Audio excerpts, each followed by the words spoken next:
तो हेलो दोस्तों, स्वागत है आपका आज के हमारे नए यूट्यूब वीडियो के अंदर। आज के इस वीडियो में हम लोग आपके चैप्टर नंबर 8 रुबैया के बारे में चर्चा करने वाले हैं।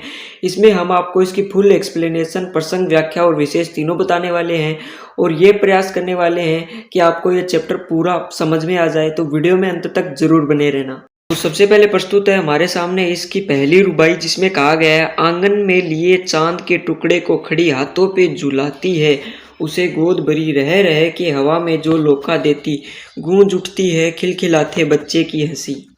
तो इसमें हमें बताया गया है कि एक माँ अपने चांद से बच्चे को लेके आंगन में खड़ी है और वह उसे हाथों पे झुला रही है और बार बार उसे हवा में लोका देती है, अर्थात हवा में उछाल उछाल कर उसे झुलाती है और इसके कारण उस बच्चे की खिलखिलाती हंसी गूंज उठती है। तो अभी हमारे सामने प्रस्तुत है इसका प्रसंग, व्याख्या और विशेष। हम ये भी देख लेते हैं। प्रसंग प्रस्तुत काव्यांश कवि शायर फिराक गोरखपुरी की रचना गुल्ले नगमा से उद्यत रुबाई से लिया गया है। रुबैया उर्दू फारसी का एक छंद या लेखन शैली है। इसमें शायर ने वात्सल्य रस का चित्रण किया है, जिसमें माँ अपने नन्हे शिशु को प्यार से अपनी बाहों में सुला रही है। व्याख्या, फिराक गोरखपुरी कहते हैं कि एक माँ अपने प्यारे शिशु को गोद में लिए आंगन में खड़ी है। कभी वह उसे हाथों से झुलाने लगती है और कभी उसे हवा में उछाल उछाल कर गोद में भर लेती है। प्यार करने की इस क्रिया से बच्चा खुश होकर खिलखिलाकर हंस उठता है और आंगन में उसकी हंसी खिलखिलाती गूंज उठती है तथा माँ बेटा दोनों अति प्रसन्न होते हैं। विशेष, कवि ने वात्सल्य प्रेम के द्वारा माँ बेटे की प्रसन्नता का वर्णन किया है। वात्सल्य रस दृश्य बिंब में रुबाई छंद है। उर्दू में मिश्रित शब्दावली तथा लोका देना देशज भाषा का प्रयोग है। तो अभी हम देख लेते हैं इसकी दूसरी रुबाई, जिसमें कहा गया है, नहला के छलके छलके निर्मल जल से उलझे हुए गेसुओं में कंघी करके किस प्यार से देखता है बच्चा मुंह को जब घुटनियों में ले लेके पहनाती कपड़े।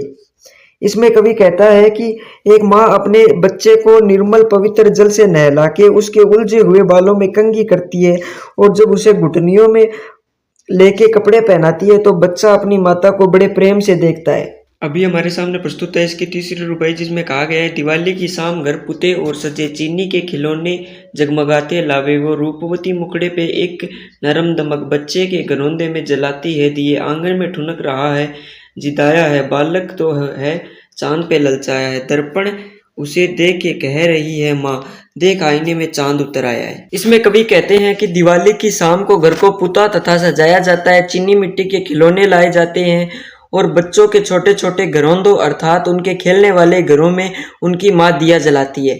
फिर बच्चा चांद के लिए ठुनकता है और जिद करता है कि मुझे चांद चाहिए। फिर उसकी माँ उसे दर्पण देकर कहती है कि देख बेटा, आईने में चांद उतर आया है। अभी हम देख लेते हैं इसकी प्रसंग, व्याख्या और विशेष। प्रसंग प्रस्तुत काव्यांश शायर फिराक गोरखपुरी की रचना गुल्ले नगमा से उद्यत रुबाई से लिया गया। रुबाई उर्दू और फारसी का एक छंद या लेखन शैली है। कवि ने इसमें दिवाली की शाम का वर्णन किया है। इसमें शायर ने बच्चे की जिद तथा माँ द्वारा उसकी पूर्ति का वर्णन किया गया है।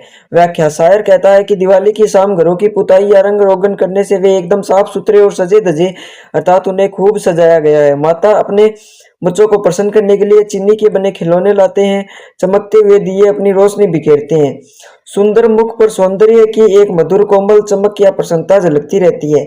वह बच्चे के खेलने के लिए बने हुए घर में दीपक जलाती है, जिससे बच्चा प्रसन्न हो जाता है और अपनी खिलखिलाती हंसी से पूरा वातावरण गुंजानमय कर देता है। कवि कहता है कि बालक अपने झूठ मूठ से रोता है और जिद करता है कि उसे चांद चाहिए। फिर उसकी माँ उसे दर्पण देकर बहलाती है और कहती है कि देख, चांद इस दर्पण में आ गया है, अर्थात चांद का सुंदर प्रतिबिंब दर्पण में उतर आया है। विशेष, कवि ने दिवाली की शाम को माँ बेटे की अप्रतिम खुशी का वर्णन किया है। कवि ने परंपरागत बच्चे की जिद तथा माँ द्वारा समाधान का स्वाभिमानित वर्णन किया है। हिंदी उर्दू मिश्रित भाषा, रुबाई छंद, रूपवती मुखड़ा व नरमदमक अद्भुत प्रयोग है। अभी हमारे सामने प्रस्तुत है इसकी आखिरी रुबाई, जिसमें कहा गया है, छाई है घटा गगन की, हल्की हल्की बिजली की तरह चमक रहे हैं लच्छे, भाई के बांधती है चमकती राखी। इसमें रक्षाबंधन का वर्णन किया गया है और कवि कहते हैं कि आज आसमान में घटा छाई है और हल्की हल्की बिजली चमक रही है और बिजली की तरह ही राखी के लच्छे भी चमक रहे हैं और भाई के बहन उसके चमकती राखी बांधती है। अभी हम देख लेते हैं इसकी प्रसंग, भावार्थ और विशेष। प्रसंग प्रस्तुत काव्यांश कवि शायर फिराक गोरखपुरी की रचना गुले नगमा से उद्यत रुबाई से लिया गया है। इसमें कवि ने भाई बहन के प्रेम को प्रदर्शित किया है और मीठे बंधन यानी रक्षाबंधन का वर्णन है। भावार्थ, फिराक गोरखपुरी कहते हैं कि आज रक्षाबंधन का पवित्र दिन है, जिसकी सुबह आनंद और मिठास से भरी होती है, क्योंकि यह दिन भाई बहन के मीठे बंधन का दिन होता है। आकाश में काले काले बादल की घटा छाई है।